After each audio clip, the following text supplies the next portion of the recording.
கர்நாடகாவில் அதிருப்தி எம்எல்ஏக்களை நம்பிக்கை வாக்கெடுப்பில் பங்கேற்கும்படி நிர்பந்திக்க முடியாது என உச்சநீதிமன்றம் தீர்ப்பளித்துள்ளது.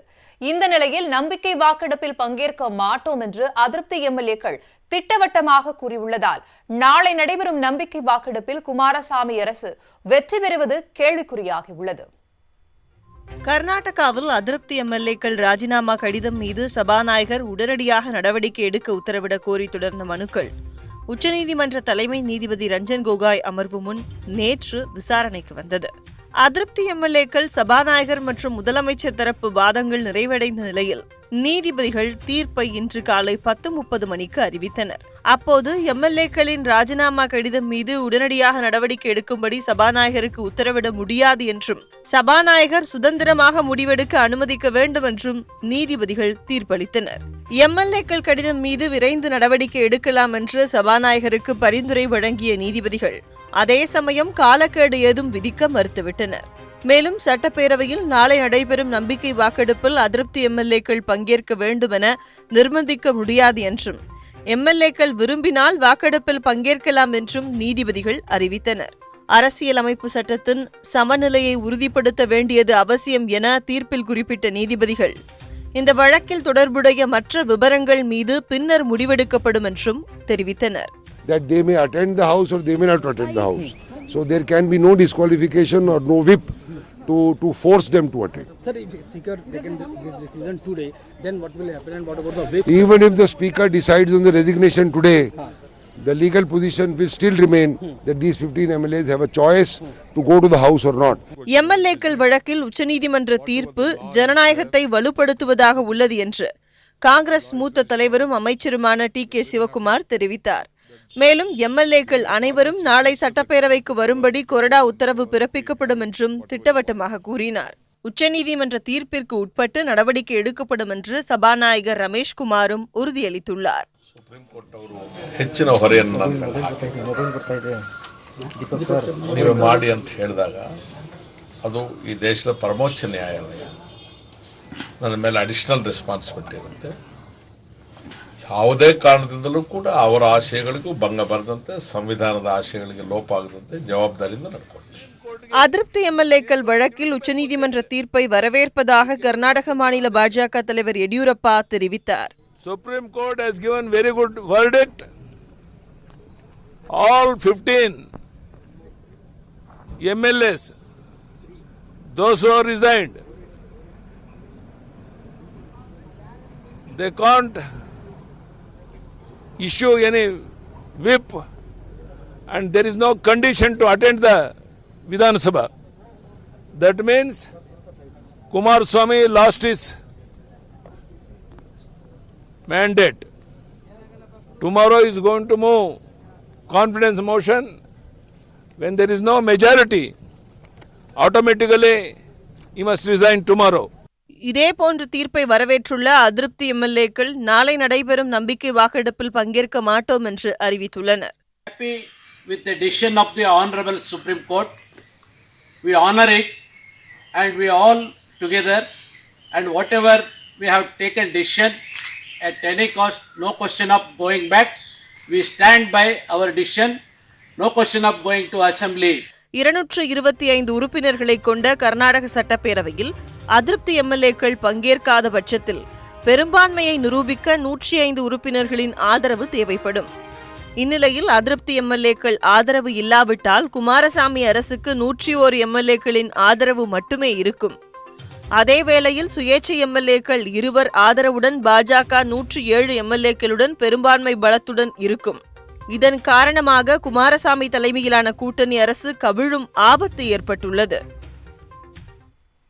நீட் தேர்வுக்கு விலக்கு கோரும் விவகாரத்தில் தேவைப்பட்டால் மீண்டும் சட்டப்பேரவையில் சிறப்பு கூட்டம் கூட்டப்படும் என முதலமைச்சர் எடப்பாடி பழனிசாமி கூறியுள்ளார்.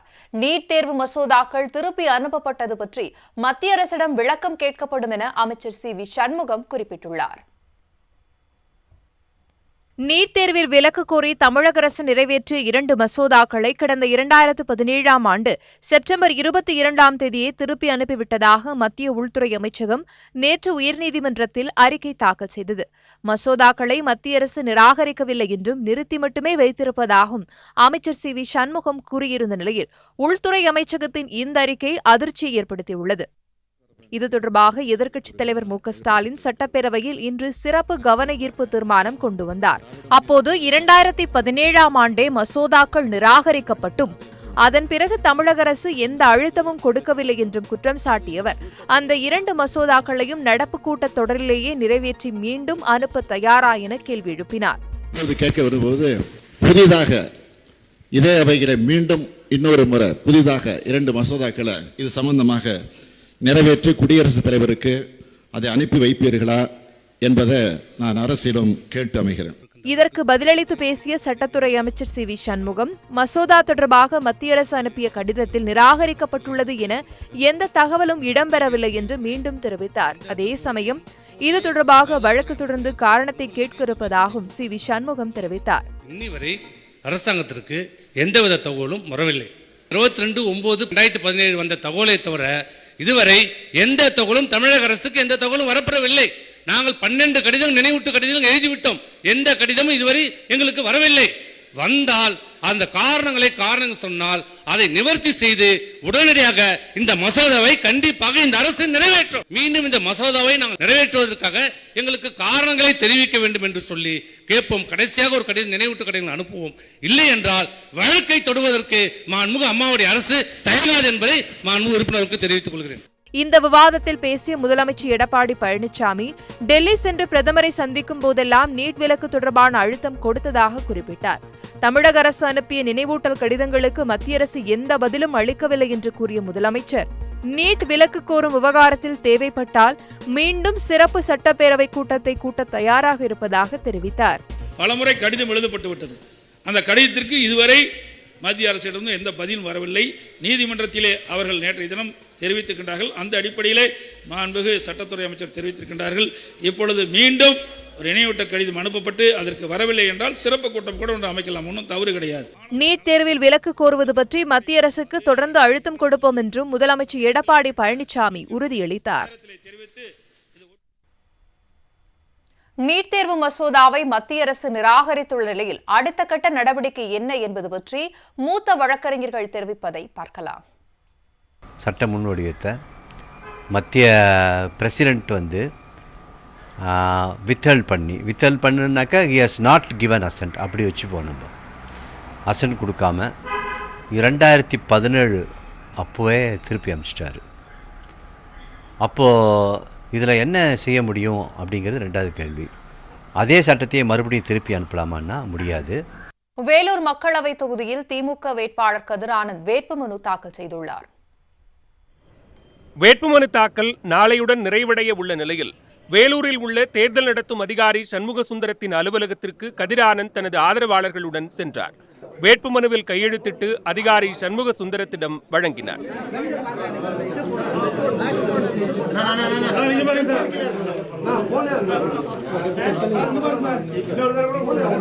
இந்த மாதிரியான பிரச்சாரத்தை முன்வைக்க இருக்கிறீங்க மக்களிடம் என்ன கழகத்தோட கொள்கைகளை சொல்லி ஓட்டு கேட்க போறோம். மத்தியில் இருக்கக்கூடிய ஆட்சியாளர்களை விமர்சிக்கணும். மாநில ஆட்சியோட அலங்கோலத்தை எடுத்து சொல்லி வாக்கு கேட்கணும். அணைக்கட்டு எம்எல்ஏ நந்தகுமார், இந்திய யூனியன் முஸ்லீம் லீக் தேசிய தலைவர் காதர் மொய்தீன் ஆகியோர் உடனிருந்தனர். அதிமுக அணி சார்பில் புதிய நீதி கட்சி தலைவர் ஏ. சி. சண்முகம், நாம் தமிழர் கட்சி சார்பில் தீபலட்சுமி, திமுக வேட்பாளர் கதிரானந்த், மாற்று வேட்பாளரான அவரது மனைவி சங்கீதா உட்பட இதுவரை 33 பேர் வேட்புமனு தாக்கல் செய்துள்ளனர். ஆகஸ்ட் 5ஆம் தேதி வாக்குப்பதிவு நடைபெறும் நிலையில் தொகுதி முழுவதும் கண்காணிப்பு பணி தீவிரப்படுத்தப்பட்டுள்ளது. இதனிடையே வேலூர் மாவட்ட தேர்தல் அதிகாரி சண்முக சுந்தரத்துடன் தமிழக தலைமை தேர்தல் அதிகாரி சத்யபிரதா சாஹூ காணொலி காட்சி மூலம் ஆலோசனை நடத்தினார். வேலூர் மாவட்ட காவல் கண்காணிப்பாளர் பர்வேஷ்குமார், தேர்தல் செலவின பார்வையாளர் முரளி உள்ளிட்டோர் பங்கேற்றனர். வேலூர் நாடாளுமன்ற தேர்தலுக்காக திமுகவினர் பணத்தை பதுக்கி வைத்துள்ளதாக அதிமுக கூட்டணி வேட்பாளர் ஏ. சி. சண்முகம் பகிரங்கமாக குற்றம் சாட்டியிருக்கும் நிலையில் பணத்தை பதுக்கி வைக்க வேண்டிய அவசியம் தங்களுக்கு இல்லை என திமுக பொருளாளர் துரைமுருகன் விளக்கமளித்துள்ளார். நன்மைகளை செய்வோம் என்று திமுக வேட்பாளர் வாக்குகளை கேட்க வர வேண்டும். அப்பணத்தை மூட்டை வைத்து கொண்டு வரும்போது தான் இந்த தேர்தலை நிறுத்தப்பட்டிருக்கிறது. மீண்டும் பண மூட்டைகளை ஆரம்பித்திருக்கிறார்கள். ஆகவே மக்களிடம் நீங்கள் செய்கின்ற சேவைகளை சொல்லி வாக்குகளை கேளுங்கள். இந்த மாதிரி பைத்தியக்காரத்தனமான பேச்சுக்கெல்லாம் நான் பதில் சொல்ல விரும்பவில்லை. நாங்கள் எங்களுக்கு பணமும் இல்லை, பதிக்க வைக்க வேண்டிய அவசியம் இல்லை. யார் செய்கிறார்களோ ஒரு காலம் அவர்கள் செய்வார்கள். இந்தியாவை சேர்ந்த முன்னாள் கடற்படை அதிகாரி குல்பூஷன் ஜாதவுக்கு வழங்கப்பட்ட மரண தண்டனையை மறுபரிசீலனை செய்ய வேண்டும் என பாகிஸ்தானுக்கு சர்வதேச நீதிமன்றம் உத்தரவிட்டுள்ளது. பாகிஸ்தானின் ராணுவ நீதிமன்றம் குல்பூஷன் ஜாதவுக்கு விதித்த மரண தண்டனையை எதிர்த்து இந்தியா நெதர்லாந்தில் உள்ள சர்வதேச நீதிமன்றத்தில் வழக்கு தொடர்ந்தது. இந்த வழக்கில் சர்வதேச நீதிமன்றம் இன்று தீர்ப்பளித்தது. தீர்ப்பளித்த 16 நீதிபதிகளில் ஒருவர் தவிர்த்து 15 பேர் இந்தியாவிற்கு சாதகமாக தீர்ப்பளித்துள்ளனர். அதில் ஜாதவுக்கு வழங்கப்பட்ட தண்டனையை பாகிஸ்தான் மிக ஆழமாக மறுபரிசீலனை செய்ய வேண்டும் என நீதிபதிகள் உத்தரவிட்டுள்ளனர். அதுவரை மரண தண்டனைக்கு விதிக்கப்பட்ட இடைக்கால தடை நீடிப்பதாகவும் நீதிபதிகள் கூறியுள்ளனர். வியன்னா ஒப்பந்தத்தை மீறி ஜாதவுக்கு தூதராக உதவிகளை பாகிஸ்தான் மறுத்ததாக நீதிபதிகள் தெரிவித்தனர். மேலும் நீண்ட காலம் தண்டனை பெற்று சிறையில் இருக்கும் போது தண்டனையை மறுபரிசீலனை செய்வது தவிர்க்க முடியாத ஒன்றாகிவிடும் என்றும் சர்வதேச நீதிமன்றம் நீதிபதிகள் தங்களது தீர்ப்பில் தெரிவித்துள்ளனர். தூதரக ரீதியிலான உதவிகள் ஜாதவிற்கு முறைப்படி வழங்கப்பட வேண்டும் என்றும் நீதிபதிகள் பாகிஸ்தான் அரசை அறிவுறுத்தியுள்ளனர். சர்வதேச நீதிமன்றத்தின் இந்த தீர்ப்பு இந்திய அரசுக்கு கிடைத்த மகத்தான வெற்றியாகவே கருதப்படுகிறது. பாகிஸ்தான் ராணுவத்தால் கைது செய்யப்பட்டுள்ள குல்பூஷன் ஜாதவ் வழக்கில் சர்வதேச நீதிமன்றம் தீர்ப்பளித்துள்ள நிலையில் இந்த வழக்கு கடந்து வந்த பாதையை இப்போது பார்க்கலாம். முன்னாள் கடற்படை அதிகாரியான குல்பூஷன் ஜாதவ் 2016ஆம் ஆண்டு மார்ச் மாதம் 3ஆம் தேதி பாகிஸ்தான் அரசால் கைது செய்யப்பட்டார். பலுசிஸ்தானில் உளவு பார்த்தபோது கைது செய்யப்பட்டதாக பாகிஸ்தானும், தொழில் நிமித்தமாக ஈரான் சென்றபோது சட்டவிரோதமாக கைது செய்யப்பட்டதாக இந்தியாவும் தெரிவித்தன. ஜாதவ் கைது செய்யப்பட்டது இந்தியாவுக்கு முறைப்படி 22 நாட்கள் கழித்து 25ஆம் தேதி தெரிவிக்கப்பட்டது. இந்த விவகாரத்தை தூதரக ரீதியாக கையாள வேண்டும் என்ற இந்தியாவின் கோரிக்கையை பாகிஸ்தான் நிராகரித்தது. இதே கோரிக்கையை இந்தியா 16 முறை பாகிஸ்தானிடம் வலியுறுத்தியது. 2017ஆம் ஆண்டு ஏப்ரல் 10ஆம் தேதி பாகிஸ்தான் ராணுவ நீதிமன்றத்தில் விசாரணை நடத்தப்பட்டது. 2017ஆம் ஆண்டு ஏப்ரல் 10ஆம் தேதி பாகிஸ்தான் ராணுவ நீதிமன்றத்தில் விசாரணை நடத்தப்பட்டது. உளவு பார்த்ததாக சாட்டப்பட்ட குற்றம் நிரூபிக்கப்பட்டதாக கூறிய பாகிஸ்தான் ராணுவ நீதிமன்றம் ஜாதவுக்கு மரண தண்டனை விதித்தது. மரண தண்டனை விதிக்கப்பட்டதை எதிர்த்து மே 8ஆம் தேதி இந்தியா சர்வதேச நீதிமன்றத்தை நாடியது. வியன்னா ஒப்பந்தத்தின் அடிப்படையில் தூதரக நடவடிக்கைகளை மேற்கொள்ள வேண்டும் என்ற விதியை பாகிஸ்தான் மீறிவிட்டதாக இந்தியா குற்றம் சாட்டியது. பாகிஸ்தானை ஜாதவ் உளவு பார்த்தார் என்ற குற்றச்சாட்டை இந்தியா அடியோடு மறுத்தது. மே 18ஆம் தேதி பாகிஸ்தான் ராணுவ நீதிமன்றம் விதித்த மரண தண்டனைக்கு சர்வதேச நீதிமன்றம் தடை விதித்தது. 2014ஆம் ஆண்டு நடைபெற்ற பெஷாவர் பள்ளிக்கூட தாக்குதலுக்கு ஜாதவ் காரணமாக இருந்தார் என்ற பாகிஸ்தானின் குற்றச்சாட்டை கற்பனையான பொய் என கூறி இந்தியா நிராகரித்தது. தூதரக ரீதியிலான நடவடிக்கைகளை தொடர்ந்து மறுத்து வந்த பாகிஸ்தான் டிசம்பர் 25ஆம் தேதி ஜாதவின் மனைவியையும் தாயாரையும் அவரை சந்திக்க அனுமதித்தது. ஆனால் இந்த சந்திப்பின் போது தாலி உள்ளிட்டவற்றை கழற்றச் செய்து ஜாதவின் மனைவி மற்றும் தாய் ஆகியோர் துன்புறுத்தப்பட்டதாக இந்தியா குற்றம் சாட்டியது. சர்வதேச நீதிமன்றத்தில் 2018ஆம் ஆண்டு ஜூலை மாதம் இரு நாடுகளும் தங்களது எழுத்துப்பூர்வமான வாதங்களை 2வது முறையாக தாக்கல் செய்தன. அப்போது ஜாதவ் வியன்னா ஒப்பந்தத்தின் அடிப்படையில் மரியாதையாக நடத்தப்படுகிறார் என்று பாகிஸ்தான் தெரிவித்தது. இதனைத் தொடர்ந்து ஜூலை 17ஆம் தேதி தீர்ப்பு வழங்கப்படும் என்று ஜூலை 4ஆம் தேதி சர்வதேச நீதிமன்றம் அறிவித்தது. குல்பூஷன் ஜாதவுக்கு தூதரக உதவிகளை அளிக்க வேண்டும் என சர்வதேச நீதிமன்றம் உத்தரவிட்டுள்ளது. இந்தியாவுக்கு கிடைத்த மிகப்பெரிய வெற்றி என பாதுகாப்புத்துறை அமைச்சர் ராஜ்நாத் சிங் தெரிவித்துள்ளார். குல்பூஷன் ஜாதவ் குடும்பத்தினர் வலியுறுத்தி வந்த தீர்ப்பு கிடைத்துள்ளதாக முன்னாள் அமைச்சர் சுஷ்மா ஸ்வராஜ் கூறியுள்ளார். பாகிஸ்தான் அரசு தண்டனையை மறுபரிசீலனை செய்யும் வரை தூக்கு தண்டனையை நிறைவேற்றக்கூடாது என்ற சர்வதேச நீதிமன்றத்தின் தீர்ப்பை வரவேற்று பல்வேறு பகுதிகளிலும் மக்கள் கொண்டாடி வருகின்றனர்.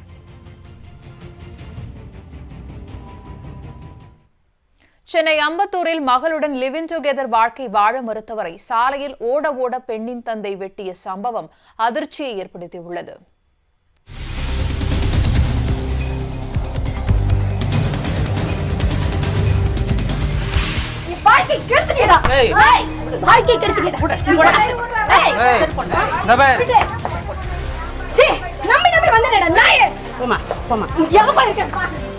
இதுதான் மகளுடன் லிவிங் டுகெதர் வாழ்க்கை வாழ வற்புறுத்தி நடைபெறும் சண்டை.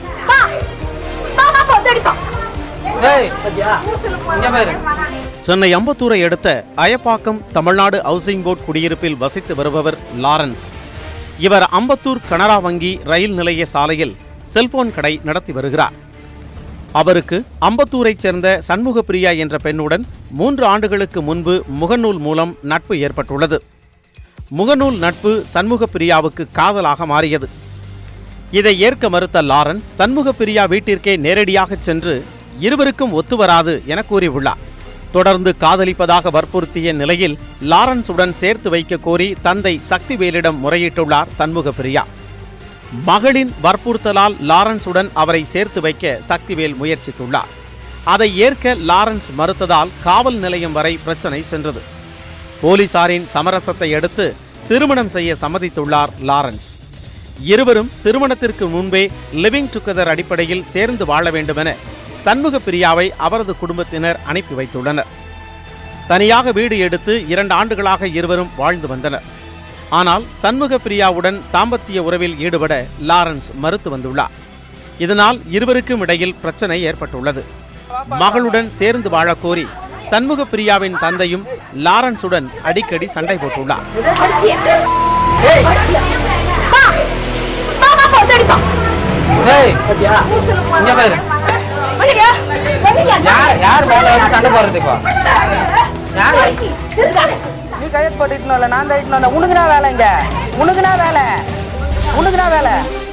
இருவருக்கும் இடையிலான பிரச்சனையை 41 முறை சமரசம் பேசி போலீசார் சமரசம் செய்து வைத்துள்ளனர். இதன் பிறகு சண்முகப்பிரியா அவரது தந்தை வீட்டிற்கு சென்று வாழ்ந்து வந்தார். மீண்டும் சேர்ந்து வாழ வற்புறுத்தி லாரன்ஸின் செல்போன் கடைக்கு சென்று தகராறு செய்தார் சண்முகப்பிரியா. அதை லாரன்ஸ் ஏற்க மறுத்ததால் தந்தையிடம் அழுது புலம்பி சண்டை போட்டுள்ளார். தனக்கு கிடைக்காதவர் யாருக்கும் கிடைக்கக்கூடாது எனவும் தந்தையிடம் கூறியுள்ளார் சண்முகப்பிரியா. மகளின் புலம்பலை அடுத்து லாரன்ஸை கொலை செய்ய திட்டமிட்டுள்ளார் சக்திவேல். செவ்வாய்க்கிழமை மதிய உணவுக்காக செல்போன் கடையை மூடிவிட்டு வீட்டிற்கு உணவருந்த புறப்பட்ட லாரன்ஸை வழிமறித்து சண்முகப்பிரியாவும் அவரது தந்தை சக்திவேலும் வாக்குவாதத்தில் ஈடுபட்டுள்ளனர். பின்னர் லாரன்ஸின் கைகளை சண்முகப்பிரியா பிடித்துக் கொள்ள மறைத்து வைத்திருந்த அரிவாளால் சக்திவேல் சரியாக வெட்டியுள்ளார். இதில் காயமடைந்த லாரன்ஸை மருத்துவமனைக்கு பொதுமக்கள் அனுப்பி வைத்தனர். ஆபத்தான நிலையில் கீழ்ப்பாக்கம் அரசு மருத்துவமனையில் அவர் சிகிச்சை பெற்று வருகிறார். பின்னர் கத்தியுடன் அம்பத்தூர் காவல் நிலையத்தில் சரணடைந்த சக்திவேல் மீது போலீசார் வழக்கு பதிவு செய்து விசாரணை நடத்தி வருகின்றனர். தேசிய அணை பாதுகாப்பு மசோதா மற்றும் தேசிய மருத்துவ ஆணையம் அமைப்பதற்கான மசோதா ஆகியவற்றிற்கு மத்திய அமைச்சரவை ஒப்புதல் வழங்கியுள்ளது. டெல்லியில் பிரதமர் மோடி தலைமையில் மத்திய அமைச்சரவை கூட்டம் நடைபெற்றது. இந்த கூட்டத்தில் பல்வேறு முக்கியமான முடிவுகள் மேற்கொள்ளப்பட்டன. முக்கியமாக தேசிய அணை பாதுகாப்பு மசோதா தாக்கல் செய்ய மத்திய அமைச்சரவை ஒப்புதல் வழங்கியுள்ளது. இது அணைகள் மீதான மாநிலங்களின் உரிமைகளை பறிக்கும் செயல் என்று கூறி தமிழகம் உள்ளிட்ட சில மாநிலங்கள் இந்த மசோதாவிற்கு எதிர்ப்பு தெரிவித்து வருகின்றன. இந்நிலையில் இந்த மசோதாவை தாக்கல் செய்ய ஒப்புதல் வழங்கப்பட்டுள்ளது.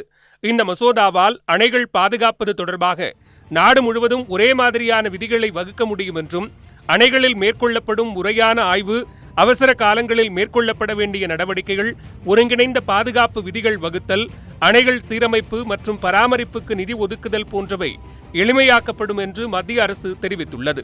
இதேபோன்று தேசிய மருத்துவ ஆணையம் அமைப்பதற்கான மசோதா தாக்கல் செய்யவும் ஒப்புதல் வழங்கப்பட்டுள்ளது. மேலும் இந்திய மருத்துவ கவுன்சில் சட்டம் 1956 திருத்தம் கொண்டுவரவும் முடிவு செய்யப்பட்டுள்ளது.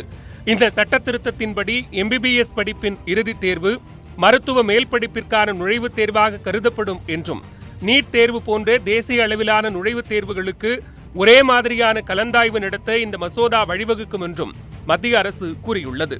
மேலும் தனியார் மருத்துவக் கல்லூரிகள் மற்றும் நிகர்நிலை பல்கலைக்கழகங்களின் கட்டணங்கள் முறைப்படுத்தப்படும் என்றும், இந்தியாவில் உலகத்தரமான மருத்துவ கல்வி கிடைக்க இந்த மசோதா வழிவகுக்கும் என்றும் மத்திய அரசு விளக்கமளித்துள்ளது. சென்னையில் உள்ள SRM பல்கலைக்கழகத்தில் 3 மாணவர்கள் தற்கொலை செய்த விவகாரம் தொடர்பான வழக்குகளின் விசாரணையை CBCIDக்கு மாற்றி தமிழக DGP JK திரிபாதி உத்தரவிட்டுள்ளார். சென்னை புறநகர் பகுதியான காட்டாங்குளத்தூரில் உள்ள SRM பல்கலைக்கழகத்தில் மாணவர்கள் அடுத்தடுத்து உயிரிழந்தனர். இது தொடர்பாக காஞ்சிபுரம் மாவட்ட போலீசார் விசாரித்து வந்தனர். இந்த நிலையில் தமிழக டிஜிபி திரிபாதி அந்த வழக்குகளை CBCID விசாரணைக்கு மாற்றி உத்தரவிட்டுள்ளார். இது தொடர்பாக டிஜிபி அலுவலகம் வெளியிட்ட செய்தியில், SRM கல்லூரியில் தங்கி பயின்ற திருவள்ளூர் மாவட்டத்தை சேர்ந்த அனுப்பிரியா 10வது மாடியிலிருந்து குதித்து தற்கொலை செய்து கொண்ட வழக்கு மற்றும் ஜார்க்கண்ட் மாநிலத்தை சேர்ந்த அனித் சௌத்ரி கல்லூரி வளாகத்தில் உயிரிழந்து கிடந்தது ஆகிய வழக்குகளை மறைமலை நகர் காவல் நிலைய போலீசார் விசாரித்து வந்ததாகவும் அந்த வழக்குகள் CBCID விசாரணைக்கு மாற்றப்பட்டதாகவும் தெரிவிக்கப்பட்டுள்ளது. இதேபோல் கன்னியாகுமரியை சேர்ந்த தர்சன் என்ற மாணவர் SRM கல்லூரி வளாகத்தில் மாடியிலிருந்து குதித்து தற்கொலை செய்த வழக்கும் CBCIDக்கு மாற்றப்பட்டுள்ளதாக டிஜிபி அலுவலகம் தெரிவித்துள்ளது. ட்ரோன் மூலம் பூச்சி மருந்து தெளிக்கும் இயந்திரம் ஈரோடு மாவட்ட விவசாயிகளிடையே பெரும் வரவேற்பை பெற்றுள்ளது. ஈரோடு மாவட்டத்தில் பவானிசாகர், கொத்தமங்கலம் உள்ளிட்ட 100க்கும் மேற்பட்ட கிராமங்களில் 25,000 ஏக்கர் பரப்பளவில் மல்லிகை பயிரிடப்பட்டுள்ளது. இந்த செடிகளை நோய் தாக்காமல் இருக்க பூச்சி மருந்து தெளிக்கப்படுவது வழக்கம். இதற்கு காலவிரயமும் அதிக செலவும் ஏற்படும் நிலையில் சேலத்தைச் சேர்ந்த தனியார் நிறுவனம் ஒன்று ட்ரோன் மூலம் மருந்து தெளிக்கும் இயந்திரத்தை அறிமுகப்படுத்தியுள்ளது.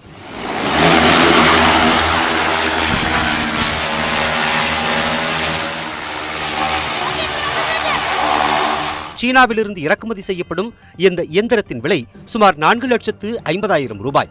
இதனை இயக்க 32,000 ரூபாய் மதிப்புள்ள ஒரு பேட்டரி தேவைப்படும். அதன் மூலம் 15 கிலோமீட்டர் தூரம் வரை GPS வசதி கொண்ட செல்போன் உதவியுடன் ட்ரோன் இயந்திரத்தை இயக்கலாம். ட்ரோனை பொறுத்த வரைக்கும் பார்த்தீங்கன்னா ஒரு செயல் நேரம் வந்து பார்த்தீங்கன்னா ஒரு மணி நேரம் அடிக்கிற ஒரு மருந்தை வந்து இது வந்து ஒரு 5 நிமிஷத்துலேயே அடிச்சிடும். அதாவது ஒரு ஏக்கருக்கு வந்து ஒரு 20 டேங்க் அந்த மாதிரி அடிக்கிறாங்க.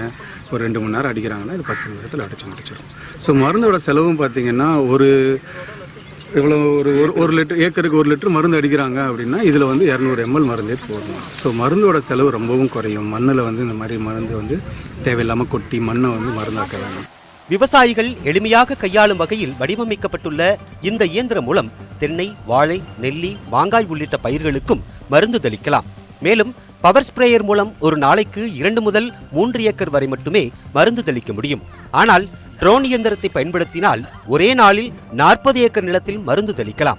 1 ஏக்கர் நிலத்தில் மருந்து தெளிக்க 3,000 ரூபாய் வரை செலவாகும் நிலையில் ட்ரோன் இயந்திரத்தை பயன்படுத்தினால் 900 ரூபாய் மட்டுமே செலவாகும். மல்லி செடிக்கு வந்து மருந்து அடிக்கிறதுனா பலவிதமான ஆளுகளுக்கு வந்து நோய் வருது, மருந்து செலவு அதிகமாகுது. ஆள் கூலியுமே இன்றைக்கி ஒரு நாளைக்கு 800 ரூபா ஒரு 800 லேப்பர் கொடுத்தா தான் அவன் மருந்து அடிக்கிற போடுறாப்புல. அதனால் இப்போ வந்து சேலத்து மூலிமா ஒருத்தர் அணுகுனாங்க, 2 மூலிமா. அப்புறம் அவங்க வந்தாங்க, எங்களுக்கு டெமோ காமிச்சாங்க.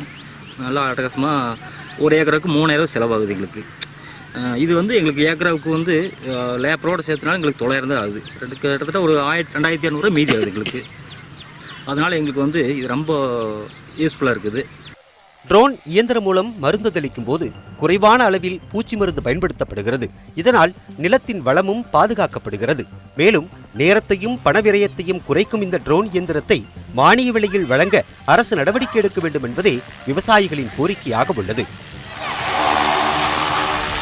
நியூஸ் 18 தமிழ்நாடு செய்திகளுக்காக கோபிச்செட்டிப்பாளையத்திலிருந்து தினேஷ்.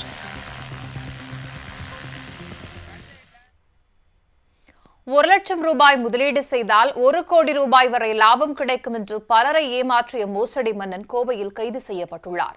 முன்னாள் மத்திய அமைச்சர் அருண்ஜேட்லியின் பெயரை பயன்படுத்தி மோசடி செய்தது எப்படி? விரிவாக இந்த தொகுப்பில் பார்க்கலாம். திருப்பூரைச் சேர்ந்த குமார் கோவை குனியமுத்தூர் அருகே உள்ள PK புதூர் பகுதியைச் சேர்ந்த செந்தில்குமார் என்பவருக்கு தொழில் ரீதியாக அறிமுகமாகியுள்ளார். லிட்டில் கேஸ் ஜெர்மனி என்ற ஜெர்மன் நிறுவனத்தில் 5 லட்சம் ரூபாய் முதலீடு செய்து பாண்டு பெற்றுக்கொண்டால் 4 வருடங்களில் 1 கோடி ரூபாய் முதிர்வு தொகை பெற்றுத் தருவதாக செந்தில்குமார் ஆசை வார்த்தை காட்டியுள்ளார். அதனை நம்பிய சுகுமார் 2015ஆம் ஆண்டு முதல் சொத்துக்களை விற்பனை செய்து 1 கோடியே 25 லட்சம் ரூபாய் செந்தில்குமாரிடம் கொடுத்துள்ளார். ஆனால் 4 ஆண்டுகளுக்கு மேலாகியும் சொன்னபடி ஜெர்மன் நிறுவனத்தில் உள்ள பிரச்சனை காரணமாக பணம் தருவதில் தாமதம் ஏற்படுவதாக கூறி பணத்தை கொடுக்காமல் செந்தில்குமார் ஏமாற்ற முயற்சி செய்துள்ளார். இது தொடர்பாக கோவை மாநகர குற்றப்பிரிவில் சுகுமார் அளித்த புகாரின் பேரில் வழக்கு பதிவு செய்யப்பட்டது. சுகுமார் மட்டுமல்ல, அவரைப் போல் 30க்கும் மேற்பட்டவர்களிடம் பல கோடி ரூபாயை மோசடி செய்தது தெரிய வந்தது. கடந்த 14ஆம் தேதி பாதிக்கப்பட்டவர்களில் ஒரு பிரிவினர் செந்தில்குமாரை அவரது வீட்டில் வைத்து பிடித்து குனியமுத்தூர் காவல் நிலையத்தில் ஒப்படைத்தனர். கோவை மாநகர குற்றப்பிரிவில் ஒப்படைக்கப்பட்டதை அடுத்து செந்தில்குமாரை கைது செய்து சிறையில் அடைத்தனர்.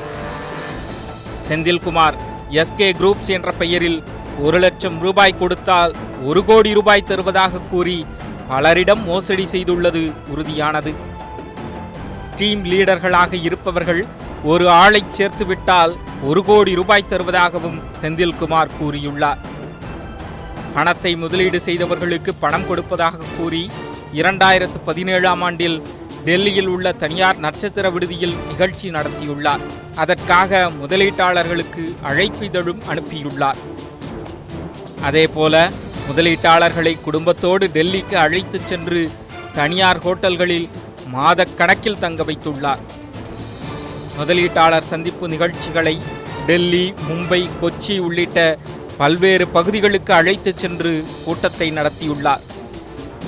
முன்னாள் மத்திய அமைச்சர் அருண்ஜேட்லி கையால் லாபத்தொகையை தருவதாக கூறியுள்ளார். அந்நிகழ்ச்சிக்காக அருண்ஜேட்லி பெயருடன் அழைப்பிதழ், ஐடி கார்டு, பாஸ் உள்ளிட்டவற்றை செந்தில்குமார் அடித்து கொடுத்துள்ளார். ஆனால் செந்தில்குமார் உறுதியளித்ததுபடி அமைச்சர் அருண்ஜேட்லி நிகழ்ச்சிக்கு வரவில்லை. அது குறித்து கேட்டபோது வேலை காரணமாக அருண்ஜேட்லியால் வர முடியவில்லை என கூறி செந்தில்குமார் சமாளித்துள்ளார். கோடிக்கணக்கில் முதலீடு செய்தவர்கள் லாபம் வேண்டாம், முதலீடு செய்த பணத்தையாவது திருப்பி கொடுத்து விடுங்கள் என கேட்டபோது ஏதாவது ஒரு காரணத்தை சொல்லி செந்தில்குமார் சமாளித்து வந்துள்ளார். முதலீட்டாளர்களை டெல்லிக்கு அழைத்து சென்றபோது ஹோட்டலில் தங்க வைத்ததற்கான கட்டணத்தை செலுத்தவில்லை என செந்தில்குமார் மீது டெல்லி காவல் நிலையத்தில் வழக்கு பதிவு செய்யப்பட்டுள்ளது. தொடர்ந்து பல மாதங்களாகியும் பணம் கொடுக்காமல் இழுத்தடித்ததால் ஏமாற்றப்பட்டதை உணர்ந்து பாதிக்கப்பட்டவர்கள் பிடித்து காவல்துறையினரிடம் ஒப்படைத்துள்ளனர். உள்ளாட்சித் தேர்தல் நடத்துவது தொடர்பாக அக்டோபர் மாத இறுதி வாரத்தில் அறிவிப்பு வெளியிடப்படும் என்று தமிழக அரசு உச்சநீதிமன்றத்தில் தெரிவித்துள்ளது. தமிழகத்தில் உள்ளாட்சி தேர்தலை உடனடியாக நடத்த கோரி உச்சநீதிமன்றத்தில் தாக்கல் செய்யப்பட்ட வழக்கில் தமிழக அரசு பல்வேறு காரணங்களை காட்டி கால அவகாசம் கேட்டது. இதற்கு ஏற்கனவே உச்சநீதிமன்றம் கண்டனம் தெரிவித்திருந்த நிலையில் இன்று மீண்டும் விசாரணைக்கு வந்தது. அப்போது அக்டோபர் இறுதி வாரத்தில் தேர்தல் குறித்த அறிவிப்பு வெளியிடப்படும் என்று எழுத்துப்பூர்வமாக தமிழக தேர்தல் ஆணையம் உறுதியளித்தது. அதனை ஏற்றுக்கொண்ட நீதிமன்றம் வழக்கை முடித்து வைத்தது. இந்நிலையில் உள்ளாட்சி தேர்தல் தொடர்பாக சட்டப்பேரவையில் திமுக கவன ஈர்ப்பு தீர்மானம் கொண்டு வந்தது. தீர்மானத்தின் மீது பேசிய எதிர்க்கட்சி தலைவர் ஸ்டாலின், உள்ளாட்சி அமைப்புகளுக்கு 3 ஆண்டுகளாக தேர்தல் நடத்தப்படாததால் செயலாக்க நிதி விடுவிக்கப்படவில்லை என்று குற்றம் சாட்டினார். அதற்கு பதிலளித்த அமைச்சர் வேலுமணி, 2015ஆம் ஆண்டு முதல் 2019 வரை மத்திய அரசிடமிருந்து வரவேண்டிய 12,312 கோடி ரூபாயில் 8,531 கோடியே 96 லட்சம் ரூபாய் பெற்றுள்ளதாகவும் மீதி தொகையை பெறுவதற்கும் முயற்சி மேற்கொண்டு வருவதாகவும் தெரிவித்தார். 22 ஆண்டுகளாக வார்டு வரையறை செய்யப்படாமல் இருந்த நிலையில் தற்போது அந்த பணி செய்து முடிக்கப்பட்டுள்ளதாக கூறிய அமைச்சர், உள்ளாட்சி தேர்தலை நடத்த அரசு தயாராக உள்ளதாக கூறினார். 2008ஆம் ஆண்டு மும்பையில் நடைபெற்ற பயங்கரவாத தாக்குதலுக்கு மூளையாக செயல்பட்ட பயங்கரவாதி ஹபீஸ் சயீது பாகிஸ்தானில் கைது செய்யப்பட்டுள்ளார். மும்பையில் 2008ஆம் ஆண்டு செப்டம்பர் 26ஆம் தேதி 10க்கும் மேற்பட்ட இடங்களில் துப்பாக்கிச்சூடு, குண்டுவெடிப்பு என பயங்கரவாத தாக்குதல்கள் நிகழ்த்தப்பட்டன. இந்த தாக்குதல்களில் 165 பேர் கொல்லப்பட்டனர். இந்தியாவையே அதிர்ச்சிக்கு உள்ளாக்கிய இந்த தாக்குதலுக்கு மூளையாக செயல்பட்டவர் ஹபீஸ் சயீத். பயங்கரவாத தாக்குதல்கள் பலவற்றை நடத்திய லஷ்கர் இ தொய்பா அமைப்பின் நிறுவனர்தான் இந்த ஹபீஸ் சயீத். மும்பை குண்டுவெடிப்புக்கு பிறகு இந்திய அரசால் தேடப்படும் குற்றவாளியாக அறிவிக்கப்பட்டார். தற்போது பாகிஸ்தானில் வசித்து வரும் ஹபீஸ் சயீத் மீது அந்நாட்டில் 20க்கும் மேற்பட்ட வழக்குகள் நிலுவையில் உள்ளன. இந்நிலையில் லாகூரில் இருந்து குஜ்ரன்வாலா என்ற பகுதிக்கு சென்று கொண்டிருந்த சயீதை அந்நாட்டு பயங்கரவாத தடுப்பு பிரிவினர் கைது செய்துள்ளனர். உடனடியாக பயங்கரவாத தடுப்பு நடவடிக்கைக்கான நீதிமன்றத்தில் ஆஜர்படுத்தப்பட்டு நீதிமன்ற காவலில் சிறையில் அடைக்கப்பட்டுள்ளார். கல்வி நிலையத்திற்காக நில அபகரிப்பு வழக்கில் 2 நாட்களுக்கு முன்பு சயீத்துக்கு முன்ஜாமீன் வழங்கப்பட்டது. தற்போது சயீத்தை திடீரென கைது செய்து சிறையில் அடைத்துள்ள பாகிஸ்தான் அரசின் நடவடிக்கை ஐயத்தை ஏற்படுத்தியுள்ளது. பாகிஸ்தான் பிரதமர் இம்ரான்கான் வரும் 22ஆம் தேதி அமெரிக்கா சென்று முதல் முறையாக ட்ரம்பை சந்திக்கிறார். பாகிஸ்தானில் நிலவும் பயங்கரவாத அமைப்புகளின் நடவடிக்கை குறித்து ட்ரம்ப் தொடர்ந்து அதிருப்தி தெரிவித்து வரும் நிலையில் இந்த சந்திப்பு நடைபெறுகிறது. இதன் பின்னணியிலேயே ஹஃபீஸ் சயீத் திடீரென கைது செய்யப்பட்டுள்ளதாக தகவல் வெளியாகியுள்ளது. மேலும் இம்ரான்கானின் அமெரிக்க பயணத்தை முன்னிட்டே பாகிஸ்தானின் வான்வெளி இந்திய விமானங்களுக்கு அண்மையில் திறந்துவிடப்பட்டுள்ளதாகவும் கூறப்படுகிறது. தமிழகத்தில் நெல்லை, கோவை உட்பட 10 மாவட்டங்களில் கனமழை பெய்ய வாய்ப்பிருப்பதாக வானிலை ஆய்வு மையம் தெரிவித்துள்ளது. சென்னையில் செய்தியாளர்களை சந்தித்த வானிலை ஆய்வு இயக்குநர் புவியரசன், தமிழகம் மற்றும் புதுச்சேரியில் கடலோர மாவட்டங்கள் மற்றும் மேற்கு தொடர்ச்சி மலை அடிவார மாவட்டங்களில் அடுத்த 2 நாட்களுக்கு லேசானது முதல் மிதமானது வரை மழைக்கு வாய்ப்பிருப்பதாக தெரிவித்தார்.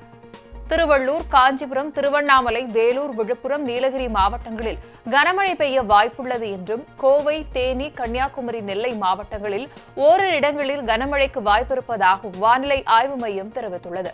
கடந்த 24 மணி நேரத்தில் அதிகபட்சமாக நீலகிரி மாவட்டம் தோவாலாவில் 3 சென்டிமீட்டர் மழையும், கமுதி, பன்னிப்பட்டு, பெரியகுளம் ஆகிய இடங்களில் 2 சென்டிமீட்டர் மழையும் பதிவாகியுள்ளதாக புவியரசன் தெரிவித்தார். சென்னையை பொறுத்தவரையில் நகரின் ஒரு சில இடங்களில் லேசானது முதல் மிதமானது வரை மழை பொழிய வாய்ப்பிருப்பதாக தெரிவித்துள்ளார். மேலும் அடுத்த 2 நாட்களுக்கு பிறகு மேற்கு தொடர்ச்சி மலையடிவார மாவட்டங்களில் தென்மேற்கு பருவமழையின் காரணமாக 12 சென்டிமீட்டர் முதல் 20 சென்டிமீட்டர் வரை மழை பெய்ய வாய்ப்பிருப்பதாகவும் புவியரசன் கூறியுள்ளார். 2 நாளுக்கு அப்புறம் உங்க மேற்கு தொடர்ச்சி மலை ஒட்டிய மாவட்டங்களில் மிக கனமழைக்கு வாய்ப்பு இருக்குது. 2 நாளுக்கு பிறகு, அதாவது வெள்ளிக்கிழமை, சனிக்கிழமை, வெள்ளி சனி இந்த நாட்களில் மேற்கு தொடர்ச்சி மலை ஒட்டிய மாவட்டங்கள், அதாவது கேரளா ஒட்டி இருக்கிற மாவட்டங்களில் மிக கனமழை, அதாவது 12லேருந்து 20 சென்டிமீட்டர் அளவுக்கு மழை பெய்யறதுக்கான வாய்ப்புகள் இருக்குது. சென்னைக்கு லேசானது மிதமான மழை தான். அசாம் மாநிலத்தின் பல பகுதிகளில் வெள்ளம் வடியாத நிலையில் மழை குறைந்துள்ளதால் மக்கள் ஓரளவு நிம்மதியடைந்துள்ளனர். அதே நேரம் காசிரங்கா சரணாலயத்தில் விலங்குகளை பாதுகாக்கும் பணி தொடர்ந்து நடைபெற்று வருகிறது. அசாம் மாநிலத்தை ஒரு வாரமாக புரட்டி போட்டுள்ள மழை வெள்ளத்திலிருந்து மீளும் வழி தெரியாமல் மக்கள் தவித்து வருகின்றனர். கவுகாத்தியில் நாளுக்கு நாள் பிரம்மபுத்திரா ஆற்றின் நீர்மட்டம் அதிகரித்துக் கொண்டே செல்கிறது. ஏற்கனவே அபாய கட்டத்தை தாண்டிய நிலையில் தாழ்வான பகுதிகளில் உள்ள வீடுகளுக்குள் மழைநீர் புகுந்ததால் வீட்டு உபயோகப் பொருட்கள் நீரில் மிதக்கின்றன.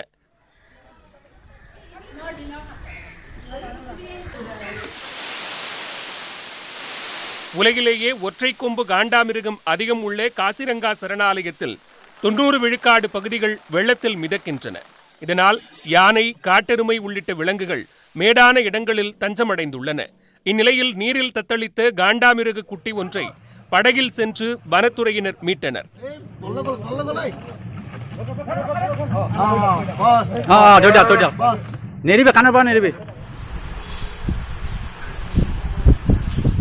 ஆபத்தான வனவிலங்குகளை துப்பாக்கி மூலம் மயக்க மருந்து செலுத்தி பிடிக்கும் பணி தீவிரமடைந்துள்ளது.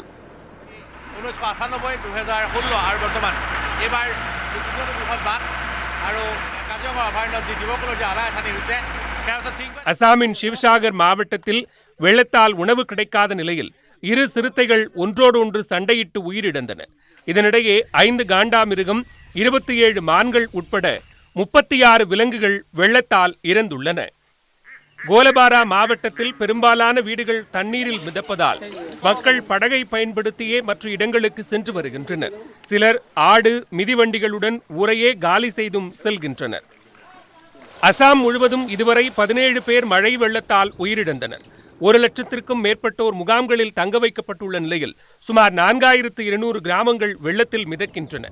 44 லட்சம் பேர் பாதிக்கப்பட்டுள்ளனர். பெரும்பாலான இடங்களில் மழை குறைந்துள்ள நிலையில் வெள்ளம் வடியும் என்று எதிர்பார்க்கப்படுகிறது. கடைசி நிமிடத்தில் கண்டறியப்பட்ட தொழில்நுட்ப பிரச்சினை காரணமாக சந்திராயன்-2 விண்கலம் விண்ணில் செலுத்தப்படுவது ஒத்திவைக்கப்பட்டது. அந்த தொழில்நுட்ப பிரச்சினை குறித்து தற்போது புதிய தகவல்கள் வெளியாகியுள்ளன. சந்திரயான்-2 விண்கலத்தை நிலவின் தென்துருவ பகுதியில் தரையிறக்க இஸ்ரோ மேற்கொண்ட திட்டம் ராக்கெட் புறப்படுவதற்கு 56 நிமிடங்கள் இருந்த நிலையில் கண்டுபிடிக்கப்பட்ட தொழில்நுட்ப பிரச்சினை காரணமாக ஒத்திவைக்கப்பட்டது. ஹீலியம் குழாய் இணைப்பில் ஏற்பட்ட கசிவே இதற்கு காரணம் என்பது தெரியவந்துள்ளது. GSLV Mark III ராக்கெட்டின் இறுதி நிலையான கிரையோஜெனிக் என்ஜினில் திரவ ஹைட்ரஜன் எரிபொருளாக பயன்படுத்தப்படுகிறது. இந்த எரிபொருள் -253 டிகிரி செல்சியஸ் குளிர் நிலையில் சிலிண்டரில் அடைக்கப்பட்டிருக்கும். அதேபோன்று எரிபொருளுடன் கலந்து செயல்படும் திரவ ஆக்சிஜன் -183 டிகிரி குளிர் நிலையில் தனியாக அடைக்கப்பட்டிருக்கும். எரிபொருள் அடைக்கப்பட்டிருக்கும் சிலிண்டர்களுக்கு போதுமான அழுத்தத்தை கொடுக்க 34 லிட்டர் அளவில் ஹீலியம் வாயு நிரப்பப்பட்ட குடுவை அவைகளுடன் இணைக்கப்பட்டிருக்கும். ஹீலியம் கொடுக்கும் அழுத்தத்தில் திரவ ஹைட்ரஜனும் திரவ ஆக்சிஜனும் எரிகலனை வந்தடையும். அங்கு அவை எரிக்கப்படுவதால் பின்னோக்கி பாயும் விசை ராக்கெட்டை முன்னோக்கி செலுத்தும். ஜூலை 15ஆம் தேதி ராக்கெட் புறப்படுவதற்கு சில மணி நேரத்திற்கு முன்னர் அந்தந்த சிலிண்டர்களில் திரவ ஹைட்ரஜன் மற்றும் ஆக்சிஜன் வெற்றிகரமாக நிரப்பப்பட்டன. ஆனால் இறுதி நிமிடத்தில் இந்த சிலிண்டர்களை ஹீலியம் வாயு குடுவையுடன் இணைக்கும் குழாயில் கசிவு இருப்பது கண்டறியப்பட்டது. இதன் காரணமாகவே சந்திரயான் 2 விண்கலம் நிலவுக்கு செலுத்தப்படுவது உடனடியாக நிறுத்தப்பட்டது. தற்போது ராக்கெட் நிறுத்தப்பட்டிருக்கும் அதே நிலையிலேயே கசிவை அடைக்கும் முயற்சியில் இஸ்ரோ இறங்கியுள்ளது. ஆகவே இன்னும் 2 வாரங்களிலேயே மீண்டும் சந்திரயான் 2 விண்ணில் செலுத்தப்படலாம் என்று கூறப்படுகிறது. ஒருவேளை ராக்கெட்டின் பாகங்களை பிரித்தே கசிவை அடைக்க முடியும் என்றால் இந்த திட்டம் மேலும் தாமதமாகலாம் என்று கூறப்படுகிறது.